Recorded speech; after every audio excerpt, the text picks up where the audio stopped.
1, Episode 2. As we all know that Journal for Bariatric Surgery is the International Journal for Bariatric Surgery under the aegis of Obesity and Metabolic Surgery Society of India. And we are coming out with our very first issue very soon. The JBS show is a unique endeavor by the JBS team to help surgeons improve on their research and writing skills.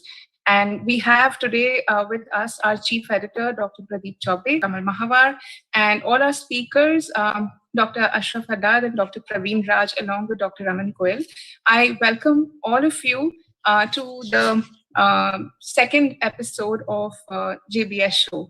And I would like to now invite Dr. Pradeep Chaube for the welcome address. I think sir needs no introduction, but still he is the chairman of MA, MBS and Allied Surgical Specialties at Max Institute of Laparoscopic, Endoscopic and Bariatric Surgery. So multiple positions, has multiple papers, and I think we can have a whole episode on his introduction. So sir, over to you. Please address the audience. Thank you so much. Thank you, Aparna. Thank you very much. And welcome all our colleagues.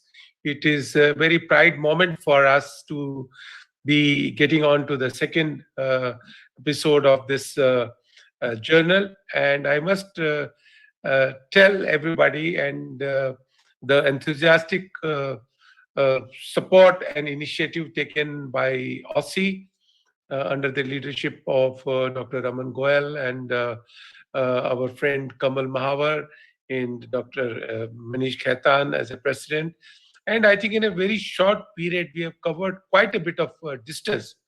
And I must also tell that this is sheer hard work, persistence, and passionate working with the teamwork, which has produced such results. And we are almost there to come out with our first publication of this prestigious and very very ambitious project of OSI. This will increase the academic values and I'm sure will help our young surgeons and young colleagues to be inclined towards publication. And these events and the evening will give the wisdom of our speakers for the youngsters how to write paper and how to publish, because unless we publish, the individual, the group, the hospital, the country, the institution will not be able to showcase the work which they are doing, because the future always is the evidence-based medicine, and it is not the anecdotal thing what we talk, what we feel about a particular situation and what should be done. So with that evidence-based medicine, the future, I'm sure in couple of years, we will have this robust journal, which will not only be publishing the Indian work, but I will be publishing at least the Asia Pacific work, and also help the other IFSO journals in providing synergy for more and more academic work. And with these words, I welcome all of you with great appreciation for the hard work and the teamwork which has been put in. And the results have now started showing. And I wish all the best to all of us related with this journal. And welcome our audience and the delegates who are going to be immensely benefited by this evening's deliberations. Thank you very much. Thank you so much, sir. And now I take this opportunity to invite our beloved president, Dr. Manish Khaitan. I think it was all the way his vision, his support, his backing, which has made this journal come into fruition. And sir's been a friend, philosopher, and guide to many of us. He's, I think, the most friendly president that we've ever had. So, sir, thank you so much. And please, we would like to hear from you a few words for all our audience. Good evening, everybody. Words of wisdom from Dr. Chaube, then there is nothing much left to speak about. But yes, one thing I'd like to share. I started my presidency with a lot of vision. But vision is never completed without a team. It was Dr. Raman who approached me. Let us start a journal. and I love to be a part of it. Then I said, why be a part of it? Why not head it and start it? And now a combination of old wine and the new wine, everybody is there, working hard towards it. And I was so happy to hear from Dr. Raman that we have got enough articles to start our journey. To start a journey, you need a vision. That is again commitment. That is again there. Then you need a lot of financial support. That is again there. Then you need help from your colleagues. That is again there. Then you need acceptance from the international community. With the help of dons like Dr. Pradeep, Dr. Raman, Dr. Aparna, that acceptance is there. Then you need young people who can put energy, enthusiasm into it. Aparna, Pallavi, all are doing that.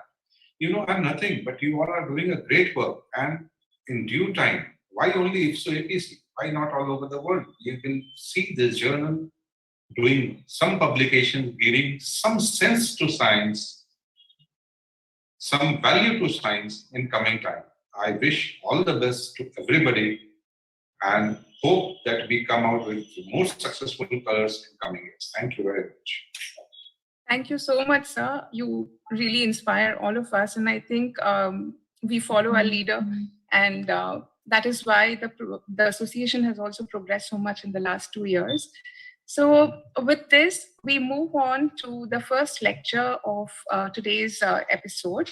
And we have a very, very eminent speaker, Dr. Ashraf Haddad. He is the chief at minimally invasive advanced GI and bariatric surgery at GBMC Jordan Hospital in Amman, Jordan. He is also the editor-in-chief and founding editor of the IFSO Journal for Video Case Reports. So I welcome you, Dr. Haddad, and Dr. Haddad is going to be speaking on types of research studies, finding the right match for your practice. Welcome. Thank you so much. I'm just going to go ahead and share my screen. Can you see my screen? Yes, we can. Okay. Yes. So, first of all, I would like take this opportunity to thank you all, Dr. Raman, Dr. Kamal for the invitation, Dr. Pradeep, Aparna, and Manish, and the rest of you for allowing me to be part of this exciting project that I'm sure will be extremely successful. When I first saw this topic, I thought it's hard. It's very hard to make something that has to do with research, statistics, attractive to surgeons. So I thought the best way is to make it clinically relevant. This is my case mix disclosure slide. So the cornerstone of research is a full understanding of surgical ethics.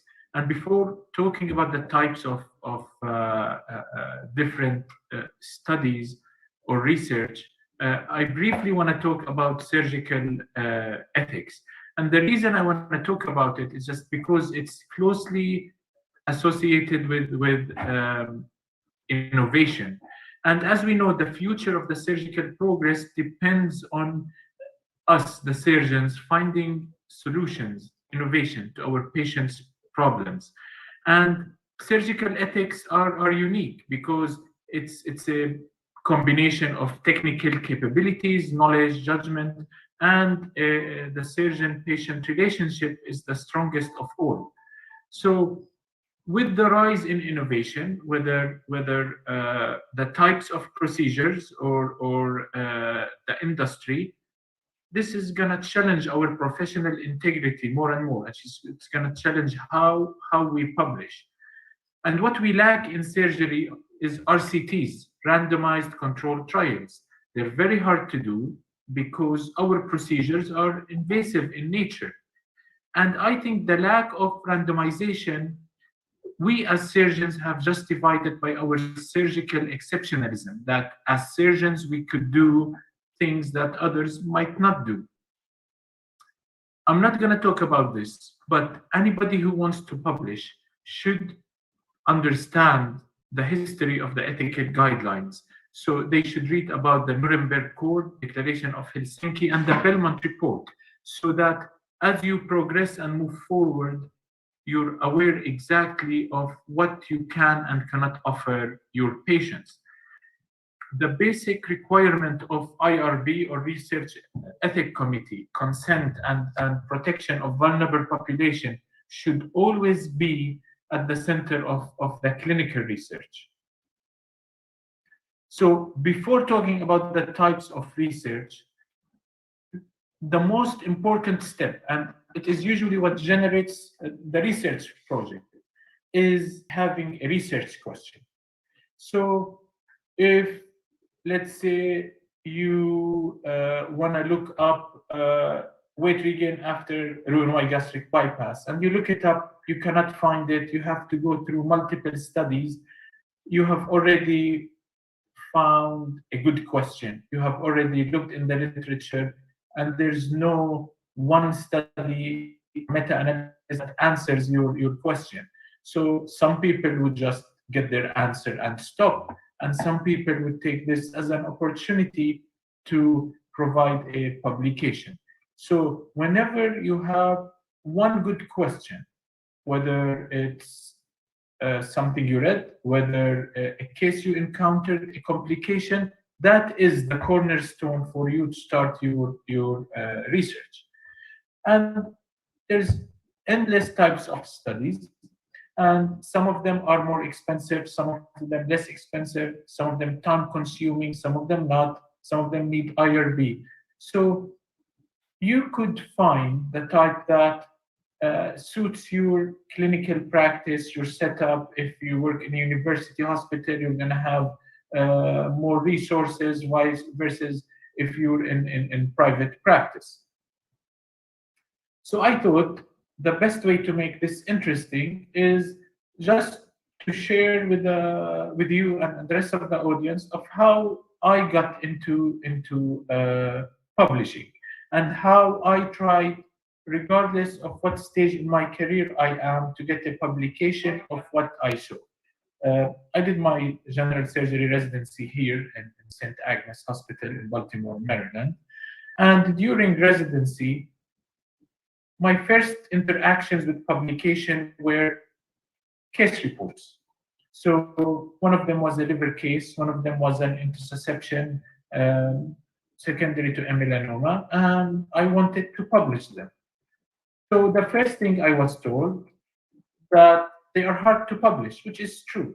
So case reports are available to every clinician, to every resident, to every fellow in training. And they are important because they report unusual information. And because they report unusual information, to get them published, you have to make it's like a fusion of an academic knowledge, logical thinking, but writing a case report needs a skill, and you have to make it attractive. If you make your case report attractive enough, it's gonna be published. And case reports are important because most of the time, case reports of unusual situation will trigger further more prospective or retrospective studies in the future. Downsides, they are hard to publish. Not possible, just hard to publish. And we cannot make generalization. They're anecdotal in nature. Moving forward in my residency, I got the chance to write review articles. And progressing into review articles is important for two reasons. Number one, they teach you how to do proper literature search. And if you have, let's say, colorectal liver metastasis, you have to do a proper literature search and to choose the good references from not as good references. And they're a good first exposure to get your writing skills sharpened. And I'm sure as our panelists and moderator here would tell anyone, you will get more papers rejected than published, especially in the first years of your career. So We understand that review articles, their importance are rising. They are important because they update the knowledge and people use them when they write guidelines. When you write guidelines, you look for good review articles. If you do it in the form, you put the literature sort of in an easy way for others to read and get their review. You have to be aware of the methodology and you have to have a filter. You have to look and choose good studies to include in your review, and that automatically trains you to differentiate good from bad research, which studies make sense or which studies were just published for the sake of publishing. And if it's performed in a systematic way and the meta-analysis is done, then you have better chances of publishing that. And the beauty of that is that you do not need to have a big clinical practice. You don't need to have a lot of people. All you need to have is a good research question. Now, Prisma, I'm sure it's going to be a topic of its own, but when you look at references, just keep in mind that they are graded and not every reference should be included in your review. So my first, these two reviews that I showed you were narrative in nature. So they're easily written, readable. It gives sort of a broad perspective about a subject. First is the systematic reviews and the meta-analysis, which are detailed and they usually look at a very selective topic. So starting, I feel, with a narrative review for your career is easier than you could move to a systematic review meta-analysis type. Now, again, 2012, this was my first clinical publication. So since this is where my interest started growing more and more in bariatric surgery. So this was retrospective in nature. It was single center. We looked at medical records and we tried to correlate the leak test of intraoperative endoscopy with postoperative leak. This was exciting because this was my first true effort of getting raw data and working with this raw data to get a publication. This is easy in bariatric surgery because theoretically every bariatric surgeon has a prospectively maintained database. And at some point, you could, if you have a question, you could retrospectively review your database and come up with a publication. And it uses chart review, as we talked. It has advantages and disadvantages. It's inexpensive. You already have the records there, but there's bias. The quality of the publication will depend on the quality of your medical record. So what can you put in that publication? So good data in, you're going to get good data out. Further that, after that paper, a couple of review articles and letters to the editors, case publications. Then 2015 to 2018, finished my fellowship, decided to move from the USA to Jordan, busy with residence and practice. So there was a gap in publication. And what we did in this year is towards 2018, with Dr. Rumeir and Dr. Almino Ramos, we decided to form like an IFSO journal for video case reports. It all started by asking people to submit their videos to put in the IFSO video library. Then we had webinars and people voted for the best video of the month. And in Madrid 2019, we had actually the first IFSO session for the video case reports. as all of you know, when you start a journal, and this wasn't sort of a real journal, it was just a section at the EFSA website, like a video library. We approached Dr. Shikura and obesity surgery, and we decided to create sort of the video section of obesity surgery, the journal of video case reports. And that was amazing because we get a lot of multimedia articles, and multimedia articles are important. You're not going to read much about them or how to write them in the literature, but this is new. As surgeons, we like to watch videos, right? We brag about our videos, we like to show our complications. They're the best attended sessions in all meetings. And we moved with that. And I think we're doing very well with multimedia articles. I think multimedia articles should be a part of every bariatric journal, just the way, let's say, social media changed the marketing. And this is my first multimedia publication. We just edited a video. It was an unusual case.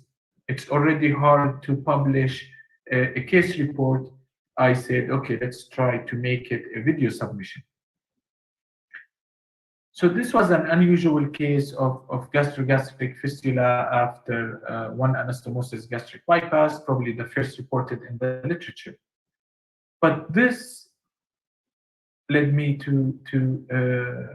or this gave me a question, and again, the question led to more publications, and the question was, in the IFSO-MENA region, which is our chapter in the Middle East, North Africa of IFSO, how do people do with their one anastomosis gastric bypass? Is there a standard? And as you could see here, or before talking about that, we published another retrospective series. This is from the day of my fellowship with Dr. Kelvin Higa about the reversal of the gastric bypass. It was retrospective in nature, going through records again. Then that question took me to a survey, and this was my first survey experience.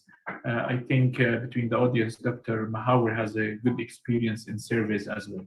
So we wanted to assess the outcomes of the one anastomosis gastric bypass in the IFSO Middle East MENA region. I wasn't sure if I'm gonna be able to finish the survey, if I'm gonna get responses, if I'm gonna get it published, but I thought it's a good learning experience. It was sort of fun. And after publishing that, we said, okay, let's see what happens with this procedure, the one anastomosis gastric bypass worldwide. So we went ahead and we published the one anastomosis gastric bypass worldwide survey.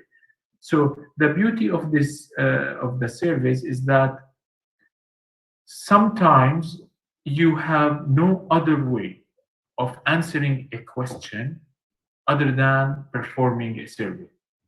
Okay, and it's low cost.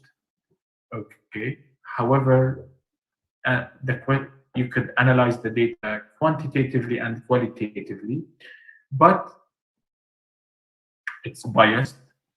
Your outcomes are going to depend on the respondent's perception and human nature. The answers may not reflect the true behavior. Despite the limitations, truly, sometimes you have no alternative to performing a survey. And personally, I enjoyed them because I learned a lot, and then I had to work with several colleagues from different countries to get this together. And probably once I get another research question in my mind, I might perform another survey. I think that they're good experiences, and they generate controversy and discussions always. In the following years, invited commentary, that was a first experience to me to write a comment about a published article, and I enjoyed that because it gives you a chance to express your opinion.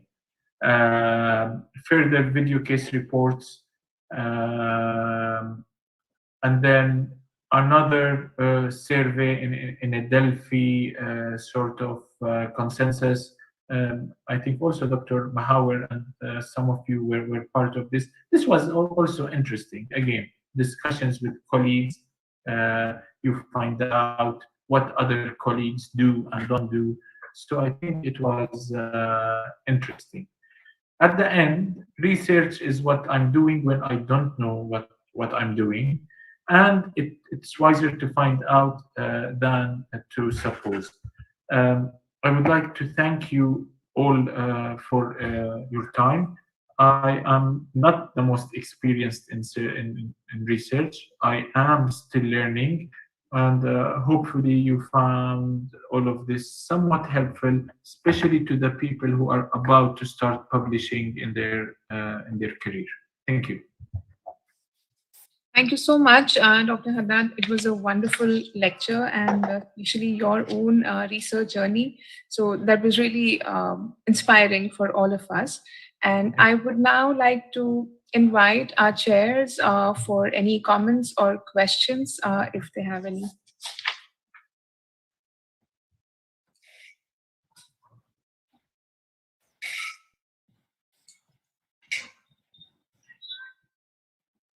Dr. Mahawar, would you like to say anything? Yeah, thank you, Aparna. First of all, as you said, great presentation, Ashraf, and really, as they say, the best teachers will just take you through their journey. And I think in a way, that's what you did, Ashraf, today. You took us through your journey, and people would pick up things. It also shows how we start and how we then progress on to more and more complex methodologies. Just because you talked about survey, I could not agree more with that. There are certain research questions that cannot be answered through any other means. Whatever you do, you only have to do surveys for them. And then you talked about the consensus building. Once again, we know that expert opinions are weak evidence, but then that is why we combine experts, and we see if we can then improve the confidence in findings. So generally, Ashraf, I agree with everything you said, really, and thank you for sharing your insight, and also thank you for setting up the IFSO video case report. It's a great tool. I think everybody's loving it, really. So that's great. Thank you. Thank you so much. Thank you, Kamal. So I agree, and what I want to tell people, like residents, fellows, people in training, you could find something to publish or write all the time. It doesn't have to be extraordinary. It doesn't have to change practices worldwide, but you have to start somewhere. And again, at the beginning of your careers, and probably all of you would agree, you're going to have more paper rejected than accepted. But it's the learning experience. Every time you become a little bit better. So don't get frustrated, and you find a way to publish what you think if you're interested in that. Thank you, Dr. Haddad. We also have a question from one of our audience, Dr. Pradeep Deori. And his question is, what are the factors to increase the turnover from preclinical research to clinical research? So basically, I feel what controls the type of your research is the situation you're in. So if you are in a university hospital and you have access to a lab, preclinical research, and you could do that, that's great. If that is your interest and you want to pursue it, that's great. If you have a busy clinical practice and you have a very good database and you're interested in clinical outcome, you could pursue that. I didn't find any sort of steps or rules to transition. I think, and maybe the others would share their experiences, it depends on your own interests and the available resources. Right. Thank you very much. And I think, do we have any other questions? I didn't see any in chat, so maybe we can move on. Thank you very much, Dr. Haddad. It was really wonderful to hear you. And there is another one. How can I identify the best journal for my publication? Okay. So here's a trick that one of my attendings when I was in training told me. If you have a very specific subject, just go to the journal that's most likely to publish it, okay? Otherwise, go always aim high. Go to a high impact journal, a journal that you might not be able to publish in from the first round. And you get a free review. They give you their comments, they give you what they need you to do, and that will make your manuscript better. And they'll either give you a chance to edit it and resubmit it to them, or you take their comments, fix your manuscript, and go elsewhere. However, let's say if I have a study about local practices in Jordan in bariatric surgery, probably I should look for a local journal and so on. Thank you very much. And with this, we move on to our next speaker, and it's my pleasure to invite my friend, Dr. Praveen Raj. Dr. Praveen Raj is the head of pediatric surgery at GEM Hospitals. He has authored several papers and presentations on laparoscopy and bariatric procedures and has held several workshops and conferences. He is also the president-elect of the Obesity Surgery Society of India, and he's also the current president of the India chapter for IEF, which is the International Excellence Federation. So welcome, Praveen, and we really look forward to your talk on how to conduct a cohort study. Over to you. Thank you, Aparnam. It's always good to be with you in a panel or in a discussion. I think I should appreciate the efforts of Dr. Raman Goyal, yourself, Pallavi, and Manish Khaitan, Kamal, for just not getting the journal being initiated, but for all the scientific discussions and lectures, which is the need for the hour. Because at the end of the day, if you need really good research to come into the publication, people really need to know about it and really do about it. And I think this effort is really commendable, and keep up the same effort for the next 2 years. I think looking forward for the same thing, so that, and we can definitely contribute as much as we can. So let me get into the presentation. I'll share my screen.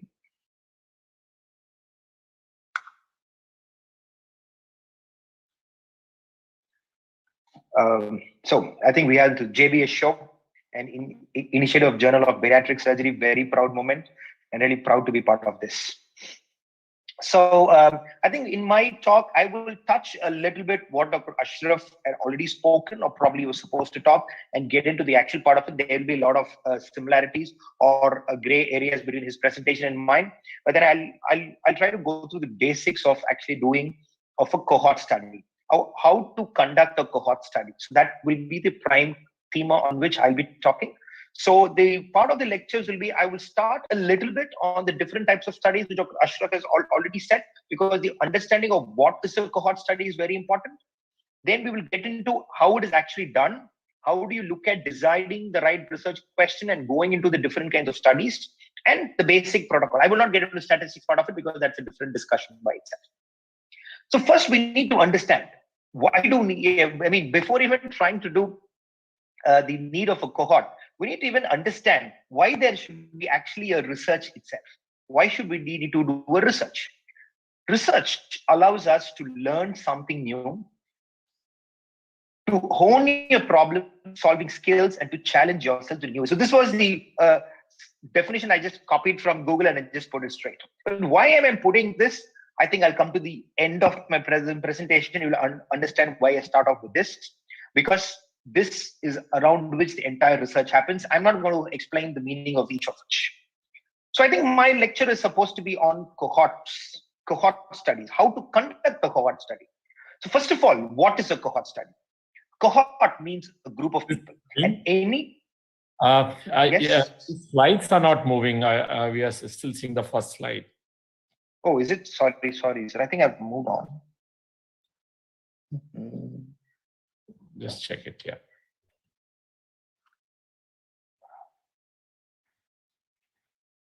Okay.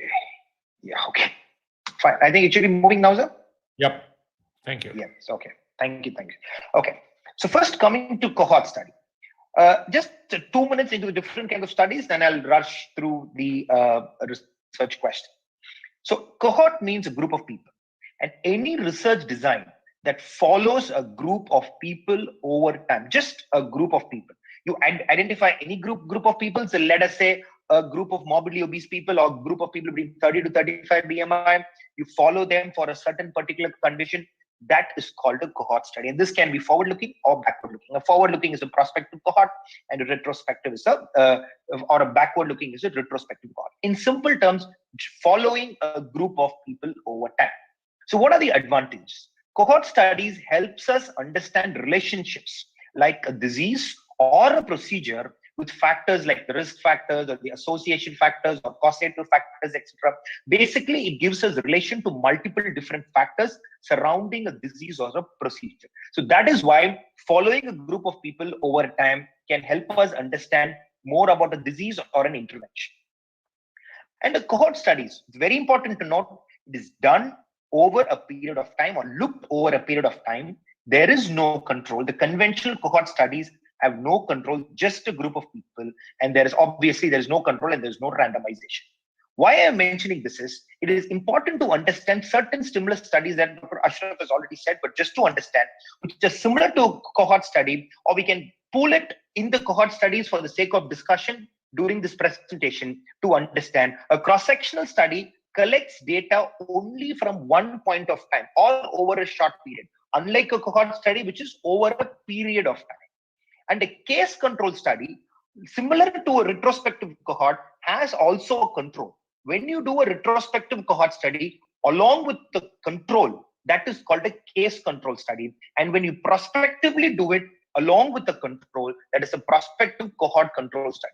So just following a group of people prospectively is a prospective cohort, retrospective is a retrospective cohort. If you have a control, then it's a case control if it is retrospective, and it's a prospective cohort if it's forward-looking, and cross-sectional is at a point of time or at a very short period of time. Okay, this point of time, this is the data that we have. At this point, although researchers might disagree to put randomized control trials along with the cohort study, but at the end of the day, for discussional purposes, I'm just putting it here because, again, we have a cohort group of people that we're actually studying. So it is also for practical purposes can be looked at as a cohort study. But why cohort studies and randomized control trials are looked differently? Because cohort studies are usually observational studies. Something has already happened. You're just observing it over a period of time.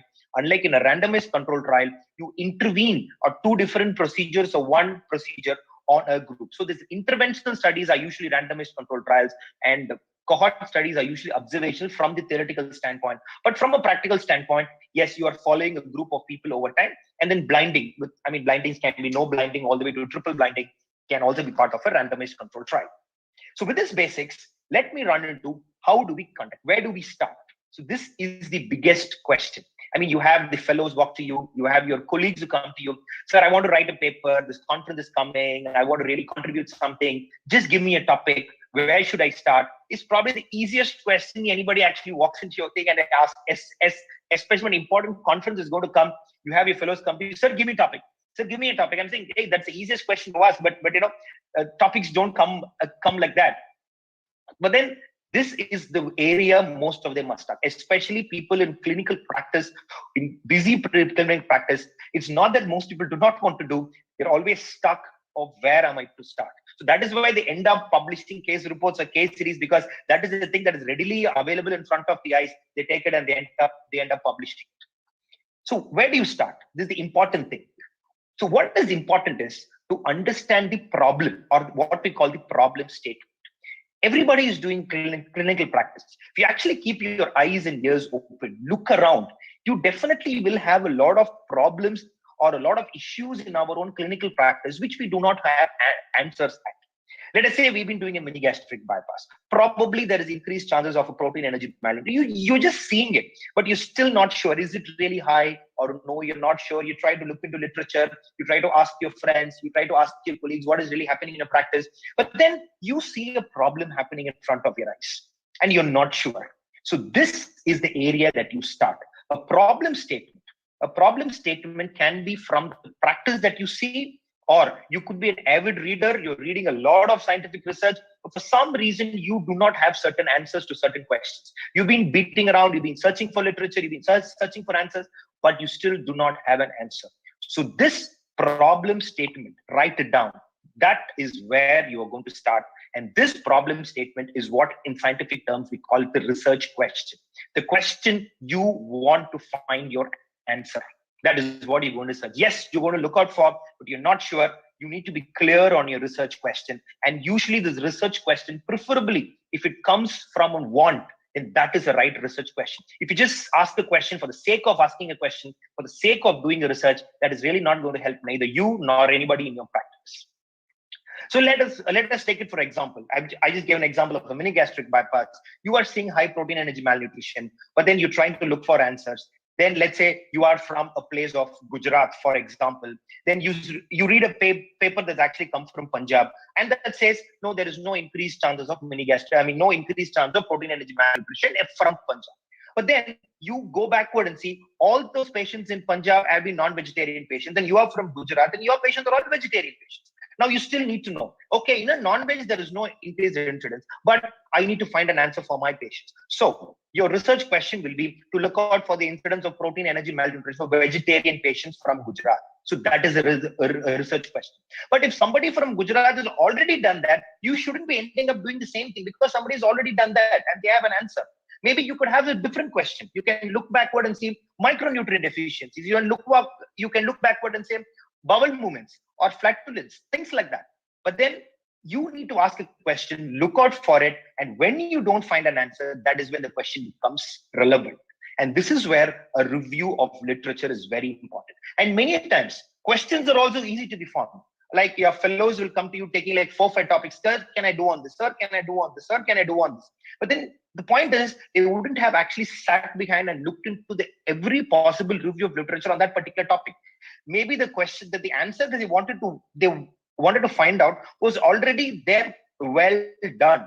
So why do you want to do the whole thing again for the same spectrum of patients, for the same topic that you really want to? So search for answers from the literature. Many a times you will find it. Many a times somebody has done it. If you think you are the first person thinking on this topic, 99% of the times you have probably not done a good review of literature. Most people have already done. The world has evolved. There are enough more journals there, enough more research that has come. So probably you need to probably look into deeper aspects of it. If you still think you're doing the first time, I'm sorry. So a good review is very, very important.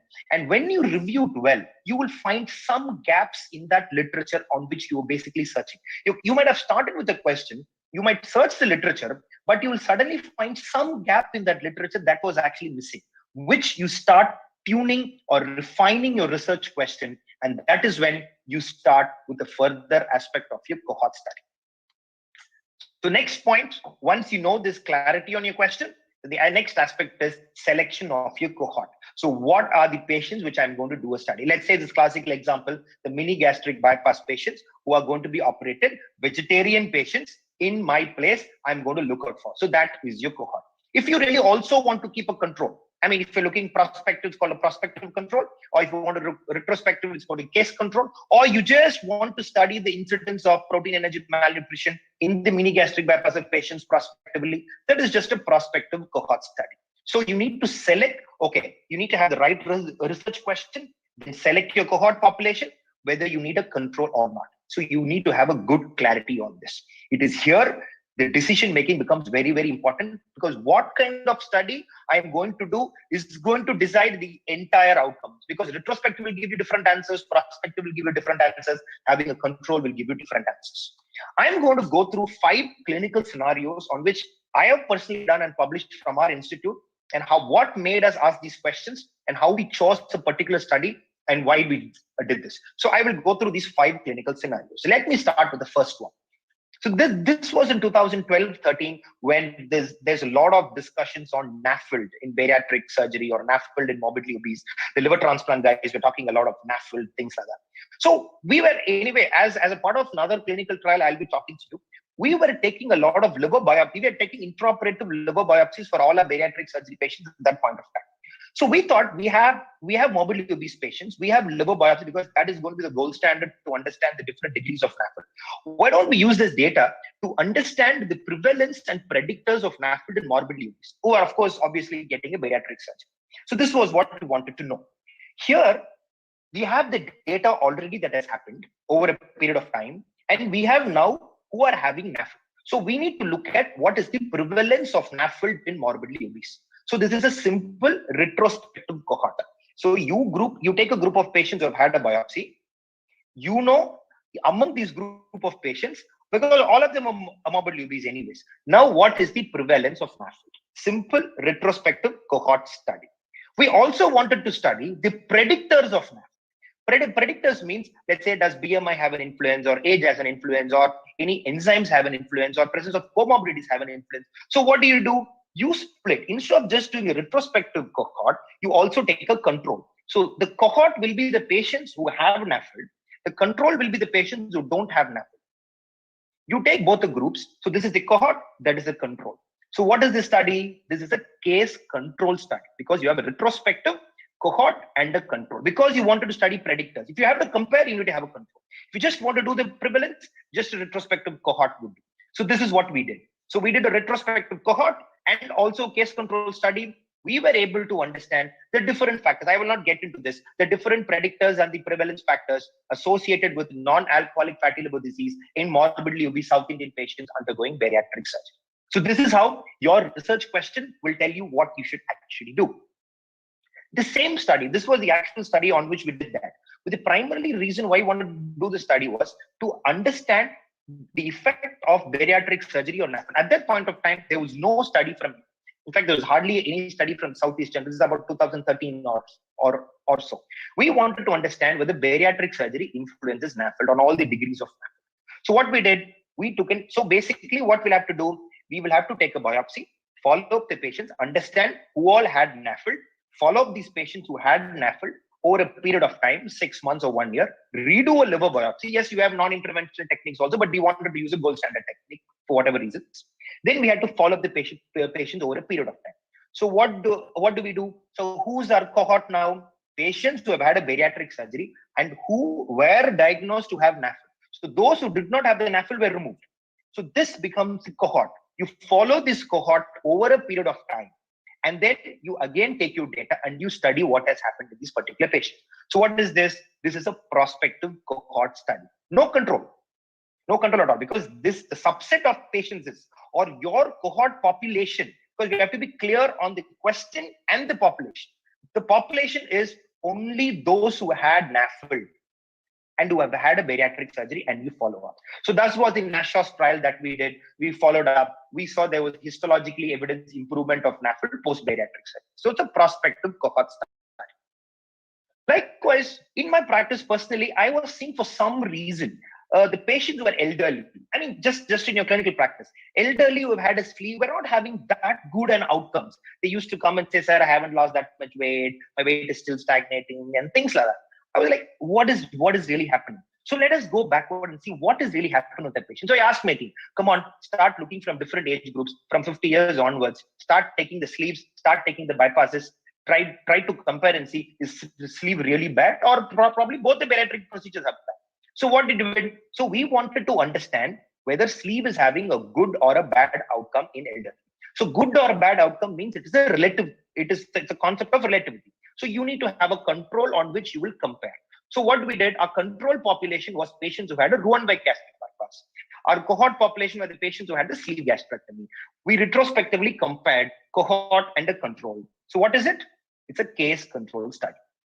So we found patients who had a sleeve gastrectomy had a significantly lesser weight loss compared to the Roux-en-Y gastric bypass above 50 years of age group. And sorry to say 50 years in elderly, but it was basically, the question was elderly. But then when we looked at from 50 years onwards, there was statistically a significant difference. So that was because we had a question, we wanted to understand, we had a control, and then that gave us the answer. This is one of the important questions. Still, we are all searching to find an answer, because we all know sleeve increases the chances of de novo gut.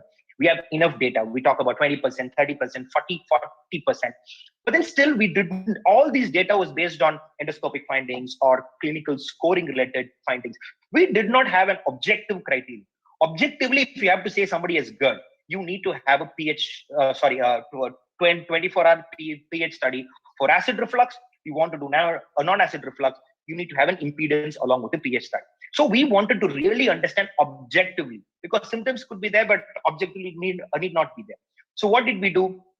We again took patients would get a pH study preoperatively. Only those with normal for whatever reasons. They might get a Roux-en-Y gastric bypass, or they might get a sleeve gastrectomy for various conditions that we are doing. We will follow up these patients over a period of time, repeat the pH and the impedance over a period of time to understand what is the incidence of GERD that happens. That is the prevalence of GERD post-sleeve. And we also wanted to know whether this incidence is higher with the sleeve. So we also wanted to have a control. So we wanted to have a prevalence, and we also wanted to compare to see whether it is high than existing gold standard, which is a Roux-en-Y gastric bypass. So there is a prospective cohort study, which will tell us the incidence. We also did the prospective cohort control study. The control were the Roux-en-Y gastric bypass patients. Only then you will know whether this worsening thing that you get from a sleeve, is it only for sleeve or is it in bariatric surgery in general? So that became the study that we published in 2019. Yes, sleeve had 66% incidence of GERD compared to Roux-en-Y gastric bypass, which was 12.5%. So there was a prospective cohort and also prospective cohort control. So this is how we designed, because what we wanted to know told us what we actually had to do. The last clinical scenario is, we all talk about ERAs these days, and ERAs, why do we really talk? To reduce hospital stay. But then we want to, does it really reduce? Because ERAs is something we all talk, but in the Indian setting, it's hardly followed, because our patients really do not want to go home. Our patients are a little fussy, and we always believe our patients are fussy. They do not want to go home. This is the belief that we always had.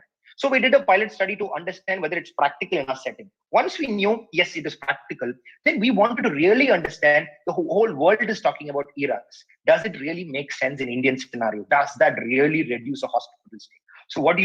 You'll have to randomize patients into two groups. So one goes through standard pathways, one goes through ERAS pathways, because here you have to have a randomization. You cannot just control it because there'll be biases. You have to actually randomize these patients. I am a person who personally believes, with regard to selecting a surgical procedure, randomization is not so ethical. But with drugs, because RCTs actually came for drugs and other procedures. So personally, if you ask me, I don't believe in randomizing surgical selections, but the processes around surgery can actually be randomized to understand it better.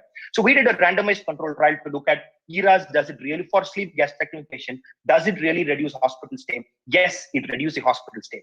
But here, a randomization helped, not just a prospective cohort control, but a randomized itself, because we had to have a blinded approach. Of course, it was single blinding. The patients did not know. So this gave us an answer of what we had to do. And then we actually saw results by randomizing this and actually getting the outcomes. So if you look at all these examples that I went through, you will understand it's that research question that is so very important, that you need to be clear about to do any kind of a cohort study that is over a group of people. Forget case reports and case series. Any kind of a cohort study, I'm including RCTs even here. So your research question is important, for which you need to be very focused. The question has to be very focused. It needs to be relevant in your practice. I think you shouldn't do something for the sake of doing a paper or sake of writing a paper. It should be relevant, not just for your practice. Because a paper, if it is not going to help you, it is not going to help anybody. So it has to be relevant to our practice. It should be concise. It should not be too long a question, trying to understand multiple things from multiple set of people and multiple time frames. No, keep it very concise. You can collect multiple data points. You can have multiple papers out of it. But keep your research question very concise. And of course, it should be researchable. Don't make your question too complicated, that like you want to do some genetic study, you want to study incretins and things like that. Because yes, you can still do, but it becomes very, very complicated. So do something that will give you an answer that can change your practice. You have a learning, and that is doable in our clinical setting. Because end of the day, if you make it so complicated, you end up not doing it and you become frustrated over time. So once this is clear, once you have a very good question, then you decide what methodology. I think I went through how you choose your methodologies. You have to be clear on data points. What are the data points you are going to be collecting? That is going to be very important. And data collection mechanism, many times we don't focus on this. We don't focus on this data collection. We just start off. And then we suddenly lose track over time. After 3-4 months, review back, what has happened? Did you collect that? Did you see that? Did you take the files? Then people start running here and there. See, for a retrospective study, either you have to give a phone calls, or you'll have to take the older case sheets and you have to study. If it is going to be a prospective, you need to have some kind of a mechanism in which you're going to collect the data collection. So you need to have a data collection mechanism in place, and a timeline needs to be fixed. Okay, I'm going to collect this at 6 months. I'm going to collect it 1 year, because many times you lose time, then you cannot go backward and collect data at that particular time frame. Many times people at 2 years, they'll collect 1 year data, and they'll ask, what was your weight at 1 year? And they'll randomly start putting it. So timeline is going to be very important, and keep your core team, who is going to do what, be very, very, very clear. And if these have to be devised in the protocol, many a times we do not write a protocol. We just start off. We just have a question and we start off and we then miss over time, and then we end up writing our some data at the end point. That is where it tends to miss. And once you have your data, I'm not getting into statistics of it, then you start doing an analysis. Once you have good data, you can do crazy things. You can play around, get great data, great papers, great outcomes that can help the whole world out of it. And because that is done, your analysis will come right. So the advantages of a cohort studies are, it can study rare exposures, it can study multiple effects of one exposure, it can reduce bias, the selection bias, and allows a direct measurement, which is just not going to help you, but to everybody. So I think collecting data or doing a research is to create data for the future, because science keeps evolving every day. Every day, science keeps changing. What you believe right today changes tomorrow. So we need to do it. It is our responsibility. That's why I asked you the question at the beginning. Why should somebody do a research? To create data for the future. And once you create a data for the future, you're contributing to the change in science, which is always changing. Can we contribute something to that change? And then can we be part of the change? That is exactly why all of us need to do research. And everybody watching, I hope we'll get back at some time frame. I think clinical practice and research are not two separate things. They are part of one single practice. And if all of us together can contribute data, and we have a lovely journal with front of us, Journal of Bariatric Surgery, we can have some great data coming in, and then we can probably contribute to this change. Thank you all for your patience. Thank you so much, Praveen. I think that was a really very, very good talk, as usual. And I think we can totally relate to your talk, because it's all about common sense. And if we have relevant questions, then it makes sense to do all the research. And I think in the Indian scenario, especially, this is very, very important, because we don't really have the culture of research, and it's only developing now. But thank you. I think you did a very great job. And I would like to invite Dr. Khaitan for any comments or any questions to Dr. Praveen Raj. Yeah, nothing much to be said. In fact, it was an insight to me. And we are also collecting a huge number of data. In fact, Dr. Raman Goyal was going through our data, and he said we are sitting on a mine of it. We can write multiple papers out of it. So I'm enlightened. What I can say, no? I am enlightened, and it will propel me also to concentrate my whole energy into a more right direction and come out with more good papers which can help your future. Correctly said, your future. Thank you, sir. And I think in this regard, the registry that you've initiated would also be very, very important for the Indian setting. Registry is almost done. I think you will get a mail. Everybody has to enter data into it now. And Praveen, it was excellent. I would say it was excellent. Thank you, Manish. Real value. I think there is. Sorry, sir. Please go on. No, a real value to JBS. Thank you, Praveen. There is one question for you from Dr. Shresht Manglik. Sir, how to find suitable journals for publishing our case report, original article without any sponsorship? I think this a similar question was addressed by Dr. Haddad, but maybe you can give your inputs as well. See, I think after a time frame, once you actually start spending time reading more articles from the various journals, you will at one point know by the time you publish. In fact, after a frame of time, like after your 5th, 5th or 7th article, you would actually know whether your paper will be accepted or not. and which journal will accept it. By the time you finish your paper itself, you will know clearly this is not going to happen, this will happen.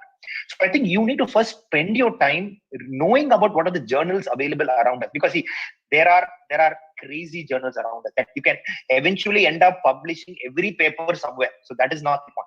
That is not the point at all. It is about ensuring, as I said, it should contribute to the change in science, which means your paper should be worthwhile to someone. First to you. So if it is worthwhile to you, then it'll definitely be worthwhile to somebody. This is exactly why case series and case reports are not being accepted by almost all the journals. All level of journals do not accept it because there is really no learning. It's just documentation of something that has happened somewhere. It's really no learning to anybody. That is why it has not been published. So end of your paper, if you take home a message, share it with your colleagues. If every one of your friend comes and tells you, yes, I've had a learning from a paper, it automatically means it is of good quality. Then you can set a good quality and high impact journal by itself. High impact journal, I mean by itself, don't get into all this annals of surgery and all this New England Journal of Medicine. Just for bariatric, I would say stick around obesity surgery or so on. So these are two good journals at the high impact journals at this point of time. JBS will catch up soon with them, so no worries on that. But then once you know your paper is good, straight away go to I'm talking only from bariatric standpoint. Go to these two journals. If you can get your article published in one of these journals, you are reaching the right audience at this point, because your audience in bariatric would be bariatric, only these two audience. But if your article is not getting published in these, then probably that's when you end up with the other points. But I would say start from straight away from this.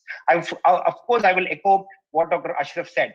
Many times, if you're not sure the quality of the paper, send to the best journal, take their comments, reframe it, and then send to other journals. But many times we don't take that effort. Once it comes back, most of them dump it off and they just keep moving on. Only very few people keep on recorrecting and keep sending it to multiple journals and finally end up publishing it. But at the end of the day, you need to have that knowledge by reading that to understand whether a journal will be accepted or not. I think Dr. Mahavar has a comment to make.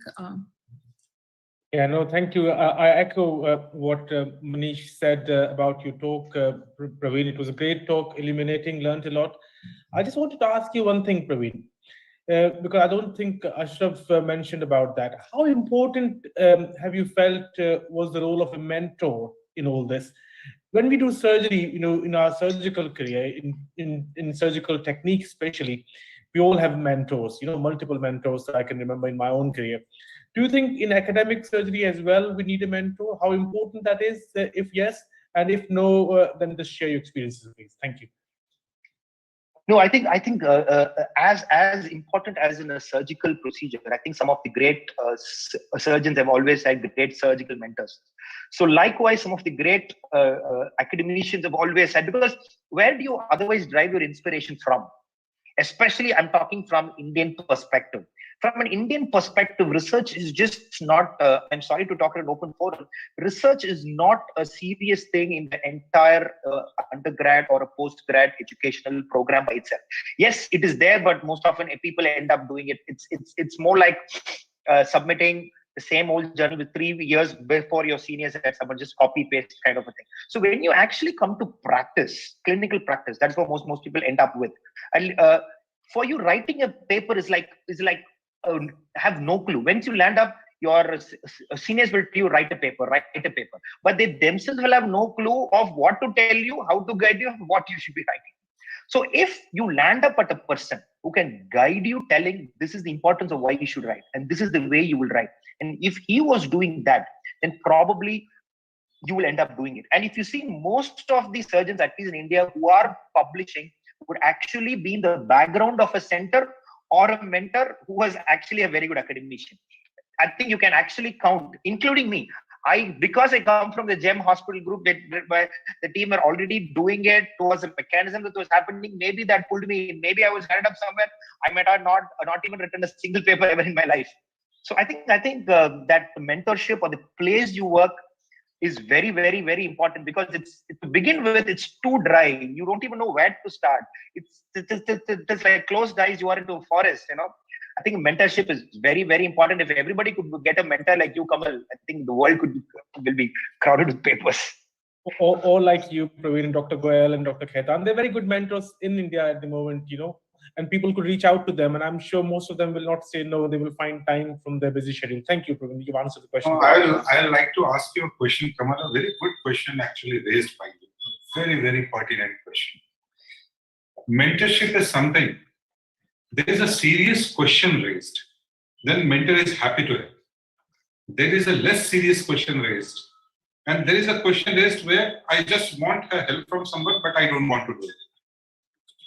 So when I started my presidency, this was a very contentious point for me. Can I have a group of mentors who can really have some serious, can provide some serious help to those who want to publish? And on this accordance, the JBS show has started. Thanks a ton to you and Raman, who has started this. But still, going further in JBS show, this is a very good teaching. But then this can be a collective mentorship show also, where you teach everybody of us who are publishing what mistakes you do, where still you do good work but you can't publish, and what you should do. So do's and don'ts while writing a paper should be a part of one of these JBS shows, where the young guns who are doing work, good work, bad work, I'm not telling you, but work, they have their data. At least they can develop an insight in how to collect the data. This data is really a good data, a manipulated data, or it is at least a no data. So if this mentorship can happen through the JBS platform, I would request you and Dr. Raman, please do some shows about that also, and that would be an immense help, not only to youngsters, but to people like us too. Thanks, Manish. I'll just make a comment there because I'm sure Dr. Goel will consider that coming from the president of the society, very strongly, how we do future shows. But just with regards to mentorship, many colleagues would be aware that, with TUGS, we recently had an academic mentorship program. So I think something similar, maybe in your presidency or Praveen's presidency or going forward, we could think about in India. The model that you could have is that, let's say, there are nearly a dozen people in India who are prolific publishers. We all know them, who they are. And maybe we ask people, the next generation, 12 people, and say, look, we'll pay you up with one mentor each. And of course, the mentor will want something in return. And generally, they are going to be the lead authors or whatever. But then the job of the mentor will be to train these people and guide them through the first 1 or 2 publications. And that will then become a self-perpetuating cycle. I'm just an out-of-the-box thought really at the moment. I haven't thought it through. But, it's something that we have done with TUGS, and I think it is possible. Thank you, Manish. That's a good question. Thank you, Dr. Mahavar. I see a raised hand and Dr. Khaitan. I don't know whether it was old or new. No, it was old one. It was old. Okay. All right. Okay. Thank you so much, Praveen. Great talk. And we would now move on to a lecture by our none other than our own editor, Dr. Raman Goel. And sir, again, needs no introduction. But just a little bit about him. He is, of course, the editor of Journal of Bariatric Surgery. He is also the director, Bariatric and Metabolic Surgery at Cohort Group of Hospitals in Mumbai. And he is also the associate editor of JMAS, that is the Journal of Minimal Access Surgery. So sirs strictly advised me to keep this very informal and not to go on and on about his introduction. So sir, over to you for your talk on good clinical practices in research. We're looking forward to hear from you. Thank you, Aparna, for that brief and nice introduction. And I've been enjoying the talks from both Dr. Ashraf and Praveen and the discussion that was going on. So when the agenda for this, the second JBS show was decided, and we discussed that we should have a talk on the good clinical practices in research, I tell you, out of 5 members of the core team, 3 of them said, "What is that?" And that's something because so many of us are in research, so many of us are in publication, but still awareness about good clinical practices that are applied in research worldwide are still something new for a lot of researchers. And it's not about others. Even myself, about 2 years back, when we were preparing for a publication during COVID times, early publication, One of the statisticians said that I hope all the contributors have done their GCP certification. And many of us were lost. What is he talking about? Why do we need that? We have been publishing for a long time. So I'll briefly speak about it today. It's an introductory talk. GCP is a very important component of understanding of research, which is actually what most of us know, but it's more precise and very specific. And that is what I wish to talk today. And as was said, the JBS show word was coined by Dr. Pallavi Priya, and it's an initiative of Journal of Bariatric Surgery. And the good clinical practices guidelines have been formulated worldwide, and we are expected to clear an exam to get a GCP certificate.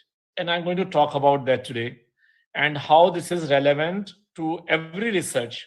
Now, surgeons generally are not expected to do it because they have never been asked to do it. But most of the researchers who are in this line for a long time are indeed aware of this and have done their certification.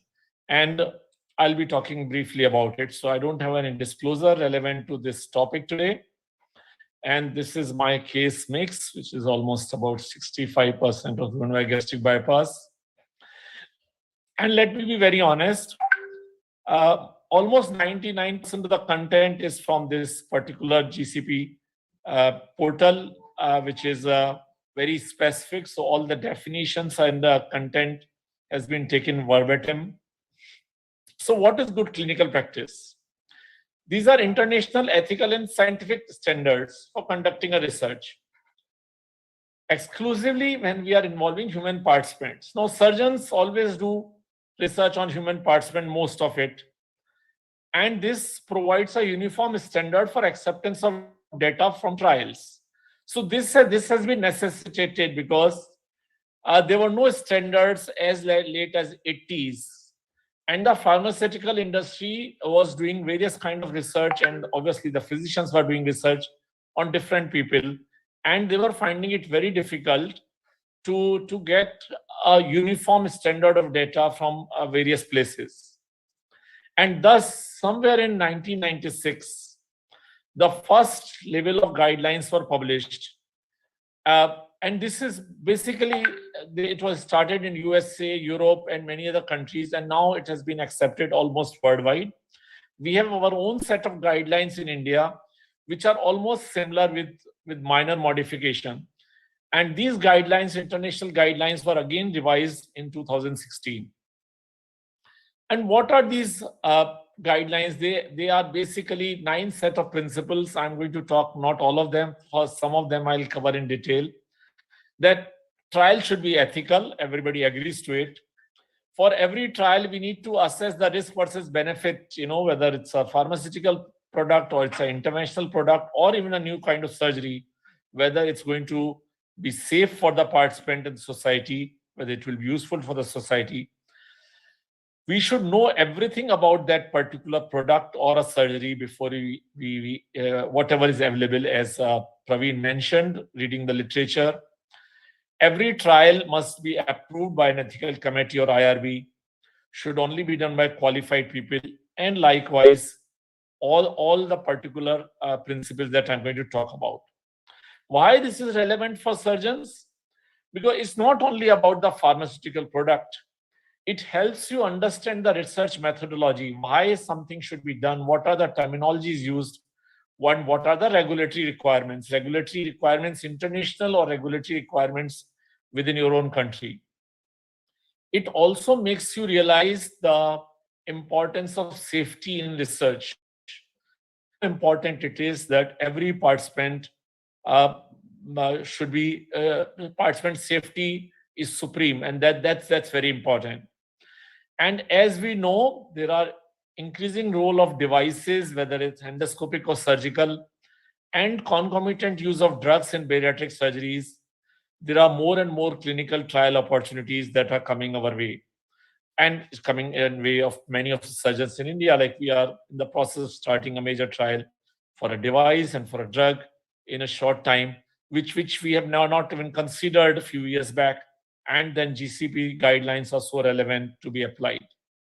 So the first principle is about what is a institutional review board, or as we call in India, ethical committee. Now there are very definite guidelines how a ethical committee should be constituted within India, but IRB is typically to safeguard the right of the participants. So what a IRB can do? IRB can approve or disapprove research. Without a IRB or ethical committee, you should not be starting any research. It can ask for a modification of your protocol.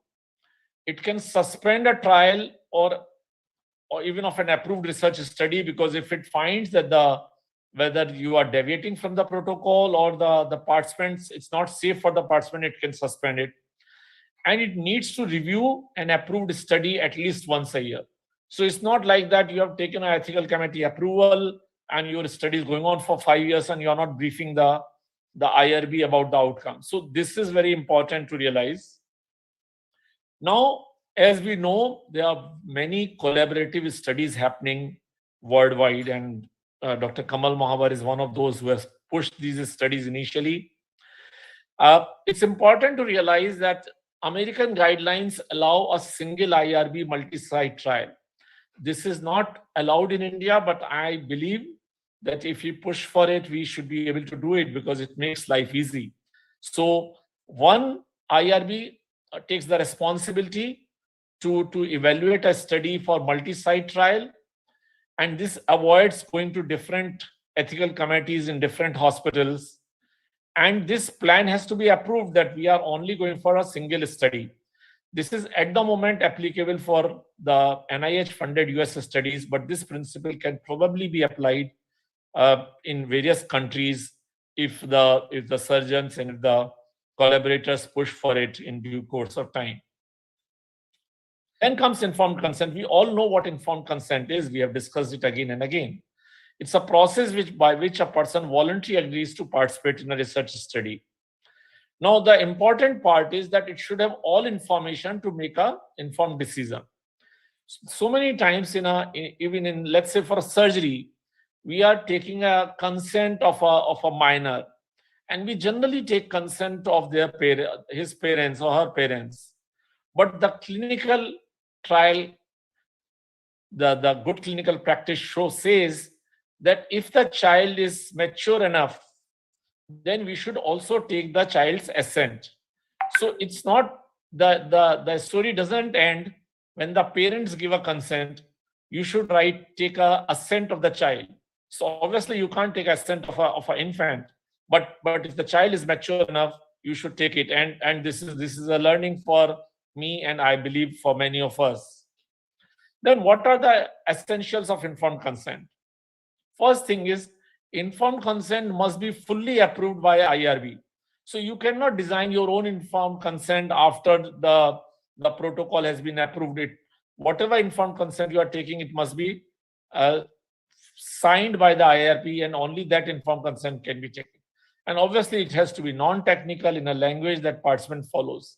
Informed consent should be not coercive, or it should not be incentivizing. So there are various ways that you can say that if you don't participate it, I will not treat you, or it should not have an influence on the person to take a decision. Important thing is, if your informed consent is not properly done, this single reason could be enough to suspend a trial or to apply fine on you or apply penalties on you. And these are all defined in good clinical practice guidelines. What are the fines and what are the penalties if you violate the principles of a good clinical practice. Then the next principle is confidentiality and privacy. Now, all the participant record must be protected as confidential. We know how it is done, but important thing is that all documents must be stored in a place which cannot be accessed in your absence. And that's so important in a clinical setting in a hospital where there are multiple stakeholders and who have access to data, that you safeguard the data of the patients who are participating in a trial. A breach of disclosure of participant information can only happen if there is a court order or a participant gives a consent. There are very few exceptions to confidentiality and privacy breaches. So it's very important to realize this, and you must make this effort right at the beginning of a trial to decide how are you going to protect the document. Now there is something called PHI, protected health information. Any health information through which you can identify an individual is a protected health information. It could be a BMI, it could be a gender, it could be age, it could be their address. So they must be protected, and they can only be disclosed if there is the person gives a consent for this, or if there is a exceptional circumstance and the person needs an emergency treatment, and then only you can share the health information of that person. But if the health information has been de-identified, that means we have removed all the identifiable factor, then it is no more a PHI and the privacy rules do not apply. So this has been very clearly mentioned in good clinical practices. So when we share this data for collaborative studies, and if we have de-identified it, then we should not be worried about sharing our data. And if it's shared protectively online, then there is no violation of the privacy rules. Then good clinical practices speak a lot about participant safety and adverse event, because that's how they have been formulated to safeguard the participants. Ultimately, whether it's a clinical research organization or a sponsor who is starting this study, the person who is conducting the study, the principal investigator, is responsible for well-being of participants. And if there is any unanticipated event, they have to report it to the IRB or to the regulatory bodies and also to sponsors. So the safety of the participant lies completely in the realm of a principal investigator, and we need to be ready to take that responsibility. Now, for participant safety, obviously IRB approval is for participant safety. Then sponsor appoints our data and safety monitoring board who should give approval, and then informed consent. These are three components to make sure that the participants' health is safeguarded. Then what is an adverse event? So any untoward medical occurrence in a subject who is given a drug or an intervention, which even if it has no causal relationship to intervention. So you have done some surgery and somebody has a toothache during the trial period, it could be an adverse event, even if it's not related. And this has to be, it has to be documented. May not be reported based on the severity of adverse event. So adverse event could be a physical event like a rash. It could be a change in mood. It could be change in the blood reports or any laboratory reports. Or it could be change in the severity or frequency of a pre-existing system. As I mentioned, a person who has a tooth with a caries and now he has a pain in it.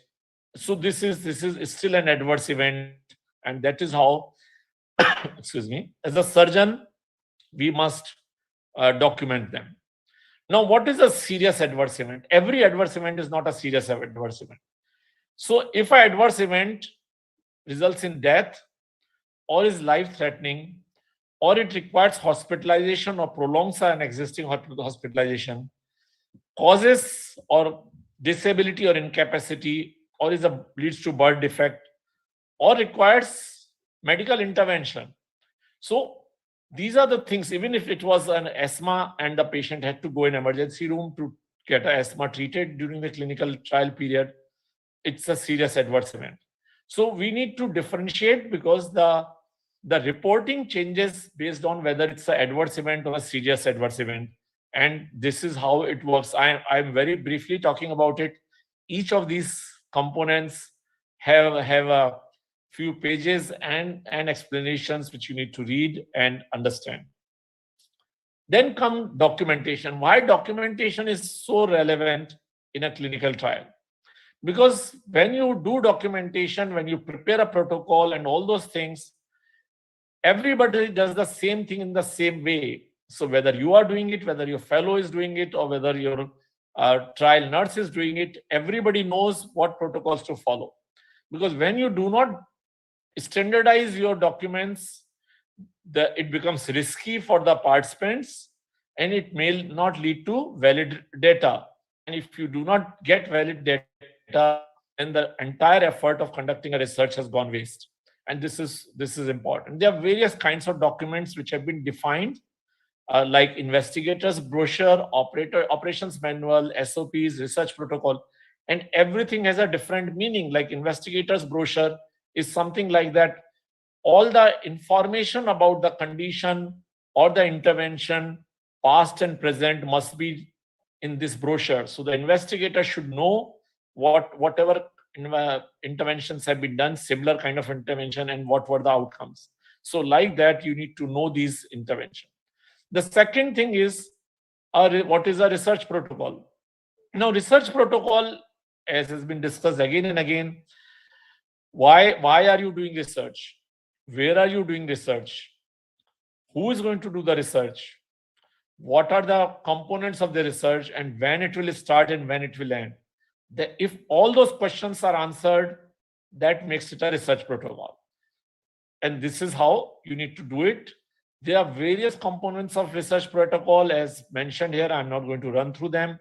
Obviously, if you're going to design a protocol, you need to go through each of them and make sure that your protocol is complete, because only then IRB will meaningfully look through it and give you approval for your study. Now, but what happens if your own team or you yourself do not follow the protocol? So if you feel that there is something that is not safe enough in the protocol, you can ask for amendment of protocol. You cannot you cannot violate the protocol. Protocol is sacrosanct. So if you find something has to be changed, you go back to IRB, get it approved, go back to the participants, say this is the new protocol, and for every approved protocol by IRB, you have to seek fresh informed consent.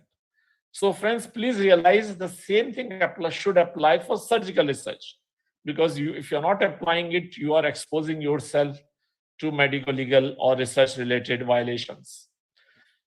Protocol violations happen because the person in charge, whether it's the investigator or sponsor or your hospital ethical committee, is not doing enough oversight, or if you are not trained well, or if you are not supervising your site. So if there is a violation, which can happen in any study, first thing is that it should be noticed immediately. Second important thing is make sure that the participant's safety is not compromised. Document it. No violation should remain undocumented, because that becomes a legal problem. And then communicate it to IRB. So if a violation has happened, don't hide it.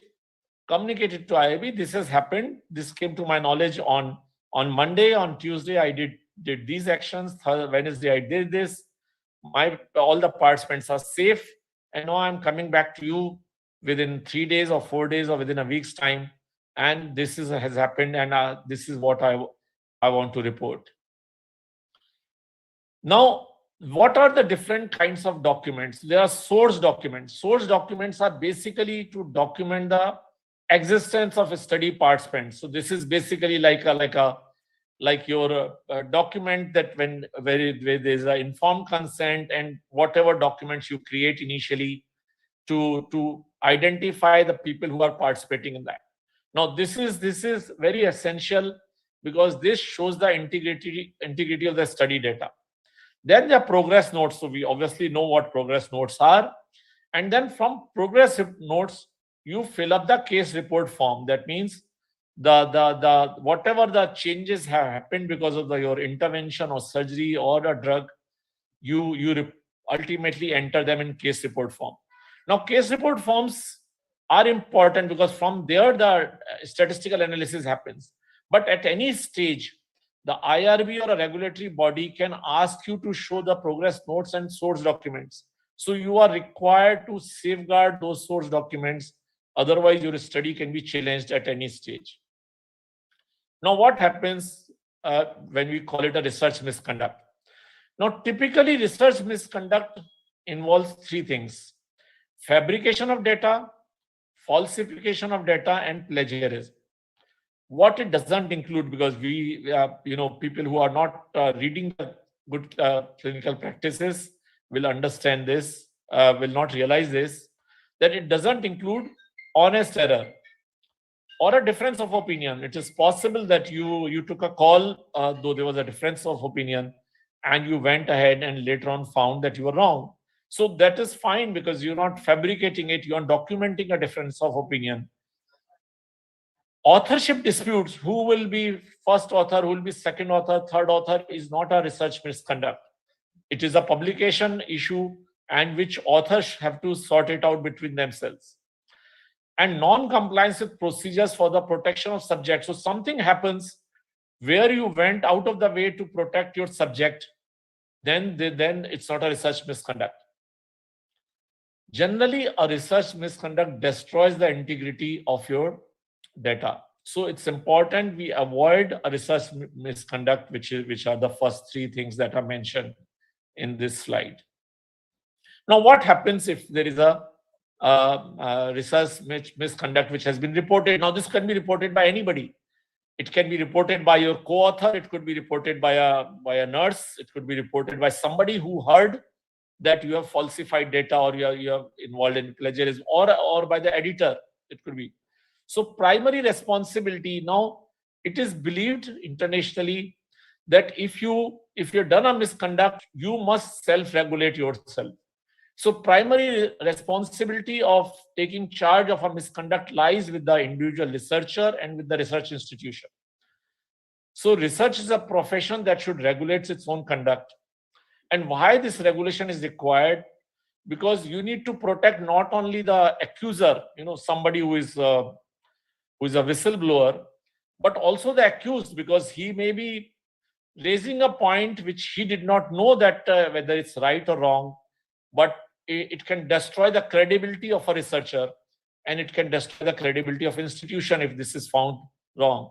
So research misconduct reports should be taken very seriously, and inquiries should be set up.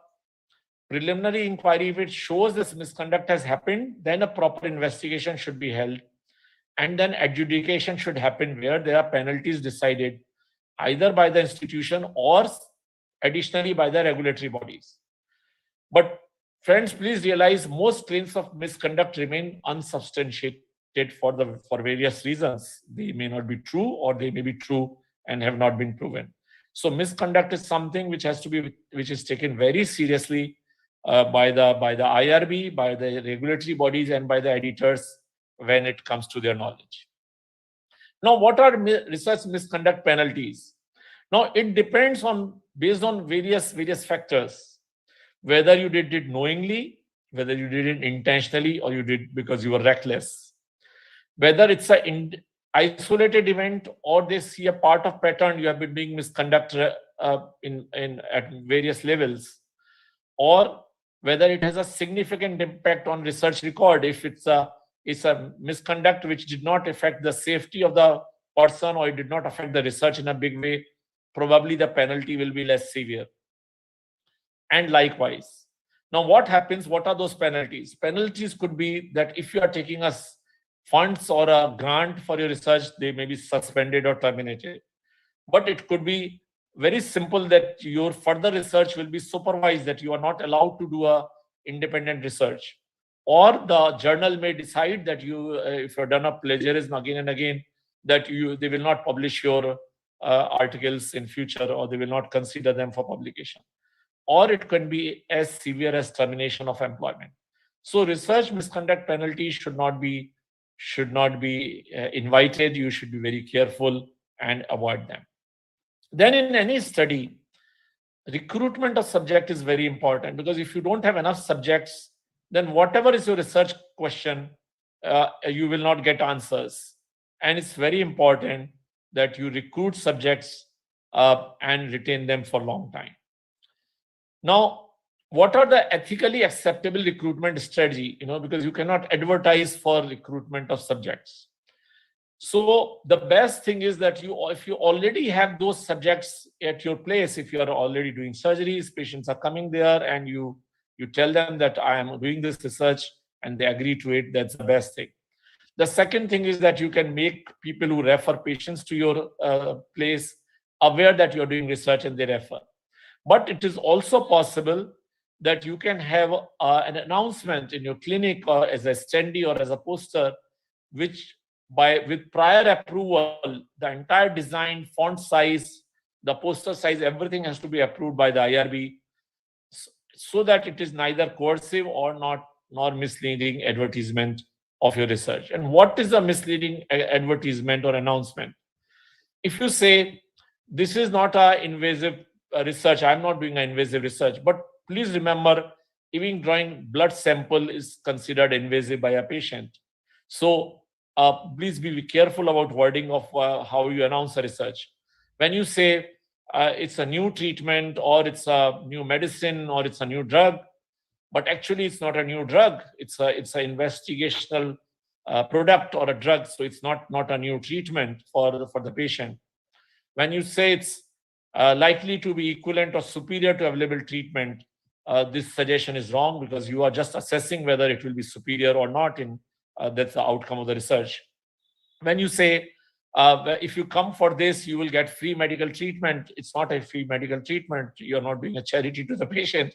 You're basically going to say that there is no charge if you participate in this research. And likewise, there can be n number of examples that you can do. And then, can you pay the participant how can you incentivize for participation in a study? Now, yes, there are ways and means of incentivizing, but the incentive should not be that high that it becomes coercive or influences the person's decision to participate in terms of how much money you're going to pay. So generally, as in our country, you're not allowed to pay for participation, but you may pay for their travel for each visit, that because they are spending money to come to participate in the study. And the timing of payment should be paid as the study progresses. You cannot say that it will be paid if you complete your participation, because that becomes coercive, that you will have to complete the study to get the money. So they are paid for every visit. So, and whatever you're going to pay again has to be approved by IRB. So it should be an incentive and not an inducement or coercion to participate in the study. Last few slides. What happens if somebody wants to leave your study? Now, there are specific criteria that has to be mentioned in the protocol if somebody wants to withdraw from a study. And then you also need to realize what kind of data you want to collect from this person who is leaving a study at whatever stage. Whether you want to have a closing interview, I'll just tell you what closing interview, and what kind of follow-up should be done. So suppose you have done, let's say, a endoscopic intervention on a patient, and now the patient and the time period is 1 year, and the patient wants to leave the study after 3 months. So who is going to take out that device, and are you going to follow up? Is there an obligation of the participant to continue to follow up and report with you, because he's not going to participate in the study anymore? So there is something called closing interview, where you complete the data of this participant when he's leaving. You report and document every adverse event that has happened. And if an adverse event has happened, it's your responsibility to follow up to manage these adverse events till they are resolved. You need to arrange for referral for follow-up if the patient has an adverse event which requires another consultant's opinion and treatment. You need to complete the locator form so that you can continue to follow up these patients and follow up. And you need to give them appointment if they are required. So friends, this was a very brief introduction of what GCP training is. Why GCP training is important? Because it's widely expected, and it is expected that for all the research where you are involving human participants. It is general, it is not specific to pharmaceutical or surgical research. It's general to all, and it's applicable to all protocols. It's essential for all those involved in clinical research And I believe it's a good idea that you involve even non-clinical people into it, so they develop an understanding of what are the principles involved in research. This is the portal where you can go and you can register yourself for certification. This is important for those who are involved directly in designing a research, conducting the research, oversight of the research, or management of research, anything to do with human participation. Generally, it takes just about 4 to 6 hours to complete, and you can self-pace it. You can do one module a day, you can complete the quiz on that day, and then you can do the second module 3 days later, and likewise, you can finish it you can self-pace it. And in USA, it is required that you complete this certification, recertify yourself every 3 years, because there are a lot of new guidelines coming, the federal guidelines coming, and it's really an eye-opener. When you do it, you will realize how important it is, because it tells you so many things. Like if you accuse somebody of a misconduct, the researcher has a right to know who has accused him of misconduct, because it protects you, because you know your rights as a researcher, that who is accusing him and what are the allegations made against you, and then you have a right to defend yourself. So it's not only about misconduct and blame game towards you, it gives you. So to conclude, this is our Journal of Bariatric Surgery manuscript submission portal and the website. I invite all the listeners to consider a Journal of Bariatric Surgery for submission of their manuscripts. And thank you very much for patient hearing, and I'll be very happy to answer questions. Thank you so much. Thank you so much, sir. That was a really enlightening talk, and I hope that many more people will now do the certification and get onto the right path before they embark on research. Sir, there is one question before we take comments from the chairs. This is from one of our leading surgeons in Maharashtra, Dr. Anjali Dowle, and she is asking that if you have any comments on ethical committee permission, how solo practitioners, private practitioners can get ethics committee approvals. Okay, so I know Dr. Anjali very well. So basically, this is a issue which solo practitioners face. Now there are two options. They can go to a nearby institutional ethical committee and ask for their approval. Many ethical committees, institutional ethical committees, have this in their mandate, that they can give it ethical committee approval to the non-institutional research applications. And the second thing is, there are independent ethical committees. So there are independent ethical committees which are not attached to an institution, and they welcome such applications. The person has to realize that your protocol should be strong enough that you are able to answer questions, because these ethical committees, as in India, have social workers, they have lawyers, and there are a lot of non-medical people as well, and who are very particular about safety of the participants. And thus you need to, just because you know medical science well, you cannot get approval of a study. You need to be very careful that how your protocol safeguards the interest. And generally they are very fair. If they have any reservations, they will ask you in the face and guide you to get and they can always ask that you can come back with a improvement of protocol next meeting, and they get the answer. So I think it's not really a very big problem in Indian situation at the moment. Yes.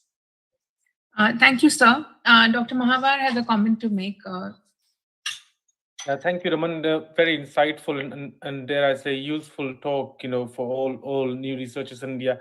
I just want to discuss a couple of things with you. The first being that you and I have discussed this before. Performing an audit, like evaluating your results, that's not research. That's just, I think, a basic duty of every surgeon. You should be able to look at your results, know what your patient is experiencing, and there's no ethical issue with that. So why are our rules in India so restrictive that simply to audit your results, you need an ethical committee's permission. I mean, I could argue that it's almost unethical to not know your results, And as many colleagues in India would know, I wrote a full book on the ethics in the profession. So I know a thing or two about the ethics in the profession. So that's just one thing I wanted to ask you. And I have another question, but I'll let you answer this one first, and then we'll come to that one. Thank you. So, Kamal, this is an issue which needs to be sorted out, let's say, because this has to be sorted out at the central government level, ICMR level. That this is not a big issue, because de-identified data can be shared even online, because as we are collecting data for our collaborative study, people are sending data which is hidden under a password protected data, and it cannot be opened by anyone else. So I think technology has made progress, and understanding of differentiating audit from a trial is a new understanding that has come up in last few years. And I think we need to make as you are raising it today, I believe in one of the meetings in JBS we should be inviting some of the people from ICMR and discuss this more openly, because when we are collecting data for broad study, for revisional bariatric surgery audit, at least 5 surgeons from US said that we cannot share this data with you, because we have the law which doesn't allow us. And we are entering into agreement with the Cleveland Clinic, a very simple agreement which says we will be sending you the unidentified data, and you will use this for this purpose. So I think there are ways and means everywhere. We need to find out via media and get government and regulatory bodies on board to resolve this. At the moment, unfortunately, in India, this is a requirement, and we need to abide by them. Absolutely, Raman, and obviously, world has to move on, and I know that you are a very respected professional leader in the country. You were president of the IAGS until recently, and you are the editor of JBS. Dr. Khaitan is on the panel today. He's the president of OSI. I think it is not beyond our means as surgeons, because you see, it particularly affects surgeons here, to form a group of influential people in India, probably ask Dr. Chaube and the president of ASI as well, and make a representation to ICMR and say, look, this is restricting surgical practice in India, because surgeons should be able to evaluate their practice and should know what's happening on. There's nothing unethical about knowing what your patients are going through. In fact, it is unethical to not know that. So that's just one point. The second thing that I was going to come to, and I think again we've discussed this before, Raman, in some forum, is that when you're going to do a proper, let's say, research, which is evaluating a new procedure, let's say, for example, and that I agree should go through an ethics committee. There's no doubt about that. But then, could we not set up a surgical ethics committee, e.g. of, let's say, IAGS or ASI, which has representation from members of public and everywhere, which will sort of be a sounding board to general ethics committee up and down the country. And also it will give some assurance to people who don't have access to ethics committees, like the previous questioner, who asked that, they don't have any access to an ethics committee. So let's say if IAGS set up one, and all the projects that we were running as research were ran through them, and if they approved it, would that not be like, sort of, as you were mentioning earlier, sort of single approval, and that will not cover people who don't have access to ethics committee? Just your thoughts on that. Thanks. I think that's definitely possible. That's definitely possible. There are issues involved in terms of responsibility of ethical committee for any project, but that is taken by the ethical committee members of an institution as well. Or let's say institution means in terms of a hospital. Why it cannot be taken by an institution as a IAGS or OSI? It is definitely possible. There are very definite guidelines for formation of ethical committee in India. And as you are saying, I'll definitely go through. I'll also ask Aparna, Pallavi, and to also read through that. And we can probably have a meeting to discuss this, whether the association can be considered an institution in the eyes of ICMR. And if that is so, we can definitely make a representation. And I must tell you, with Dr. Manish Khaitan here, who knows practically everybody in Delhi, the current regime. Both the things can be sorted out very fast if he decides to get it done. Thank you, Raman. And I'm very aware of that. That is why I mentioned Dr. Khetan's name. Thank you. I have to say one thing. Actually, when OSCE was formed, it was decided to have an ethics committee of OSCE. So that time I had a discussion. And then they were very clear, and then I think not a problem. You get the ethics committee of a hospital associated with OSCE. And all OSCE ethics approval can go to that committee. And they are okay with it. They're absolutely okay with it. Because all this organization has to get registered under either charity commissioner or as a association of persons. But there's no single thing which is handling this committee's regulation. There is no regulatory body which handles this committee work, how do they work, what is their work. There's nothing like that. That's why they disagreed. And they said, you just get your ethics committee associated with your own hospital's ethics committee, and that will be done. Because there is no regulatory body which is overseeing the organizations which are working in India. Okay. Yeah. Maybe, yeah, Pallavi, you wanted to say something? Yes, sir. So as far as bariatric practice is concerned, most of the bariatric practice happens in big institutes who have an ethics committee. But for other surgeries or relatively smaller surgeries, a lot of nursing home practices are there in India who do not have any ethics committee associated to them. So in that case, this kind of model may not work out since they need someone to approve their studies at some point of time. And especially people who are practicing in multiple small nursing homes, they have good patient data, they have a good patient base, good work is being done. At least the volume is good, and that needs to come out somewhere. It will be helpful if we can do something about it. So we have a list of all the ethical committees in the country. Every city and every ethical committee, we have the list. But the data only comes out when the person wants to do the research, and if they are ready to make that extra effort to get it approved. So I think what Kamal is saying and what Manish is saying, I believe IAGS is the right platform, because what Pallavi is saying, that bariatric is mostly happening in big institutions. So IAGS should be the right platform to start this, and then. Manish, the ICMR regulates ethical committee. Yeah. So every component of ethical committee is defined in ICMR guidelines, Yes. And which can be the regulating body as far as the regulations are concerned. Yes. Yes, sir, you are very right. And ICMR is very clearly saying, if hospital per se, if they deviate from anything, we can hold the hospital responsible. But how we are going to hold an association responsible? The reason is that you are not registered, like there is no regulatory body in India passed by the parliament which has got a regulation on this type of organization. Any 10 people can come together and form a society. And this society are registered in charity commission only for the sake of saving taxes or with association of persons, but there is no other regulatory body which can regulate your day-to-day working as well as your scientific agendas. You have their own agendas. You don't have to present it to anybody. You don't have to get it passed through anybody. Nothing is happening. Nobody will have to submit anybody.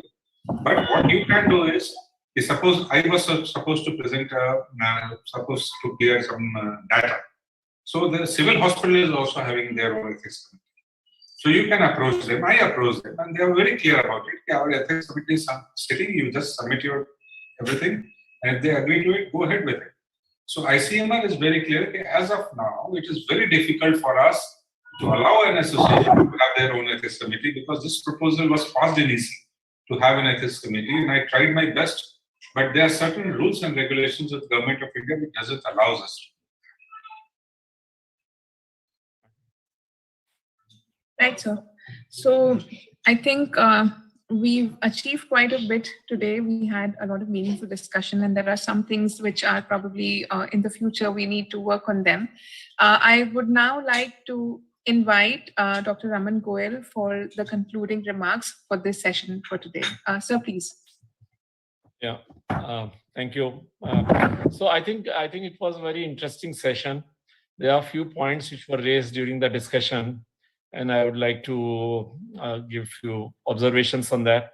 So I think the first and the foremost is about the case reports, and we had a very interesting discussion with the co-editor about this, Dr. Kamal Mahavar, because most of the leading journals do not accept case reports, and we ultimately came to a conclusion that we will selectively accept limited case reports, because this is one thing where a beginner, a young researcher can be motivated to submit their publications. And I think it's very important, and I think that remains a area where we have to encourage youngsters. Then this discussion about surveys and role of surveys, I think from collaborative surveys we have moved on to collaborative prospective studies. So when there was a negative thought about surveys, things have completely changed. Now we are having large collaborative studies where we are seeing what happens in patients with renal failure or hepatic compromise prospectively in your practice, and we collect data because there are very few patients of such type with each surgeon, and the pooled up data probably has more relevance than somebody who is doing 5 cases over 2 years and publishing it, and while somebody is publishing 200 cases like that. So I think surveys and collaborative studies are two different things. We have moved on from surveys mostly to collaborative studies. For a beginner, surveys are very good, not even for beginners, even for experienced people, to gauge what is the feel of their research question, what type of answers can come, and then based on that surveys they can design a study which can be prospective and cohort studies. I think as far as this program is concerned, there's been discussion whether we should be concentrating on publication or whether we should be concentrating on promoting research. I think publication comes secondary to research, and as one of the speakers said, that research is not a priority in our country at the moment. It's not a priority in many countries at the moment. But unless we make it a priority, unless we emphasize that research must be done, how it should be done, unless we educate people, unless we encourage them to take up research, publication saying how do you publish comes secondary. So I think I tried to do that in IAGS by forming a research society, and the moment I got another opportunity in JBS, I'm trying to do that. But what we can do is we can have a mix, so the social media team can decide. We can have one talk on publication and maybe 2 talks on research, or likewise how we are going to do that. Issue about selection of journals has been raised by 2 or 3 questions. It's about relevance. If you're publishing data about as Praveen said, about vegetarian diet in Gujarat, or something about India, or something about Bangladesh, it should be published in a relevant journal. Publishing it in an American journal may not be of great relevance to your own surgeons, because how many of them will end up reading there? So I think that relevance is there. Impact factor is important, but it's important if you're looking for a job, or if you're looking for a promotion, because ultimately, if you have done something different in today's time, when everybody Googles for the research, if you've done something different and it's published in a unindexed journal, it will still come up first. It will still, we published something on sclerosing mesenteritis in bariatric surgery, and you search it, it comes first, because even though it was published in JMAS with an impact factor of 1.2, but it appears first. So I think even if it's a journal which doesn't have an impact factor, a research which is different will always show up. And this is not like going to a library where you're pulling out issues of surgical endoscopy and reading those top impact journals. Here you are doing an online research, and it is changing the way journal should be looked at. I think we this time for this webinar, we had topics which were new for all the three speakers, and each one of us had to prepare a fresh presentation. And I must thank Dr. Haddad and Praveen for making that extra effort to simplify difficult topics by using their own examples to make it look simple. But I tell you, this is the way to go. Like Dr. Haddad and Praveen showed how their own journey made it. They made it, and I must thank Aussie leadership, Manish and Randeep and other members of executive committee for giving us this opportunity to roll out Journal of Pediatric Surgery and these programs, academic programs, which will happen. And as far as mentorship is concerned, I have been closely watching what is being done by Tux and what was discussed today. I think it's a great opportunity to think of, and we have a lot of youngsters who know this. I'm also young, by the way, who watch these programs. Why can't we have a Shark Tank like of program? ASMBS is doing it. SAGES are doing it. We can have that, but they are not doing it for mentorship. But we can do that for mentorship. We can identify mentors, and it can be an online program where people can come and float their research ideas, and these mentors can discuss this threadbare, and we edit it and share it online. It will be a great idea that some mentor picks up a mentee or in a competitive environment, and both are happy, and so I think it's very important that we continue these kind of academic exchanges, because I have been pained by seeing posts in the form of blogs shared in surgical groups in India, where they say that evidence-based medicine is all bought out and the editors are paid, and which is so pathetic to read.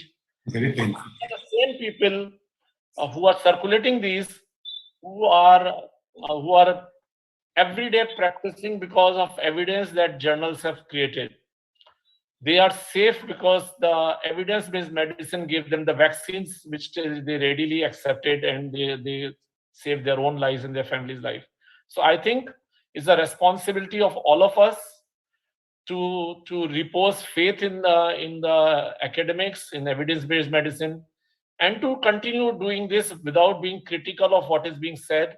The best way to move ahead is to stay positive and to avoid negativity in our own activities.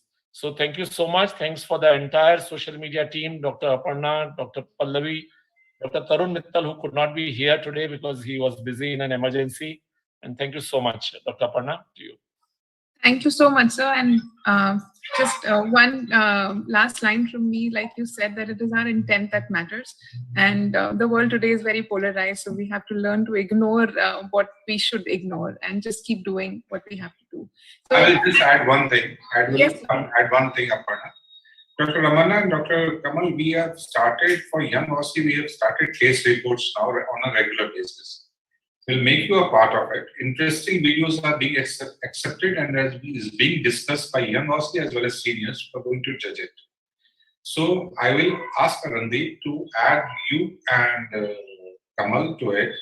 You just go through those videos and case reports, and if you find them interesting, it can be a good addendum to our journey. Yeah. right, sir. Yes. Okay, thank you very much. Thank you, Aparna. Thank you, everybody. Thank you. Thank you. Thank you. A great thing. A great thing. Bye, everybody. Bye. Thank you. Good night. The quota is that person.